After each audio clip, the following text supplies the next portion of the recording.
Carpal tunnel syndrome occurs when swelling within a tightly enclosed area of the wrist, known as the carpal tunnel, puts pressure on the median nerve that passes through it. Over time, this can cause progressive numbness, tingling, and weakness where the median nerve sends its branches to the palm and fingers of the affected hand. A tough band of tissue called the transverse carpal ligament stretches across the wrist, forming the roof of the carpal tunnel. A carpal tunnel release is a surgical procedure in which this band is cut, releasing pressure on the nerve and relieving the symptoms of carpal tunnel syndrome. There are two ways to perform the surgery. In the traditional open procedure, your surgeon will begin by making a single incision in your palm and wrist.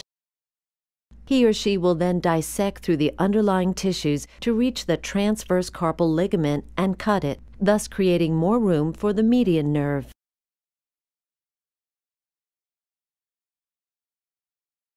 A newer minimally invasive technique requires only 2 tiny keyhole incisions or puncture wounds rather than a single relatively large incision. It is designed to produce a shorter and less painful recovery period. The procedure begins when your surgeon uses sharp instruments called trocars to make 2 small openings or ports in your wrist and the palm of your hand.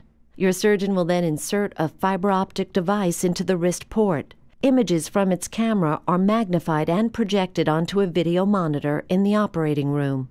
Using instruments passed through the other port, your surgeon will cut the transverse carpal ligament. At the conclusion of either procedure, the wounds are closed with sutures.